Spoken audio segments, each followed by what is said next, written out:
New vlog posts every day on hybrid photography and product recommendations too at hybridphoto.pro. Gap. Will Crockett, where do you fall on that? Stopgap?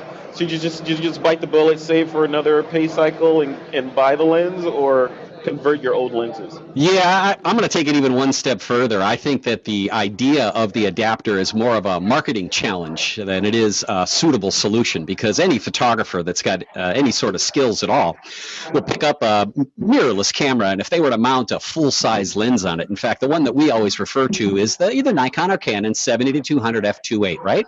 We have to have that lens. That's a go-to lens. Yeah. Well, once you were to take that and put it on any mirrorless camera, even one that's more full-size like the GH3, you run into a big problem. One is it's way too front heavy and your wrists are going to be really sore.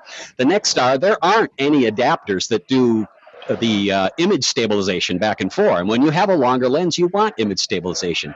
My thought is, if you're going to make the jump into mirrorless and you're serious about it, you're going to have to get a couple of the serious lenses. And if you want to mark the actual calendar, when I took mirrorless serious, it was when Panasonic announced their replacement to the 24-70 f2.8 and the replacement to the 70-200 f2.8, which are the 12-35 f2.8 Lumix lenses. And this guy right here, this is the one that revolutionized and killed, in my opinion, killed the DSLR. This is a Lumix GH3 with their replacement to the 70-200 f2.8 lens. This is the 35-100. This lens is sharper than my Nikon and Canon 70-200s. It autofocuses faster, it's lighter, it's less expensive, and it's weatherproof.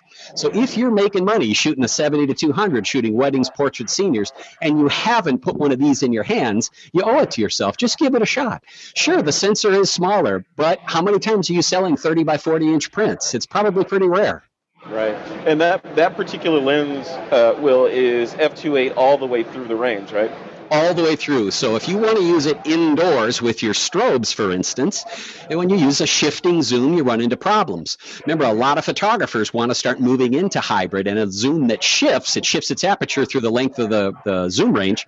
That gets you into big problems when you're in a portrait situation. And, of course, if you want to start shooting what we call talking portraits, that's one of the super features of the GH3. You want to use the video button instead of the photo button, and in that case, you don't want to have any exposure problems.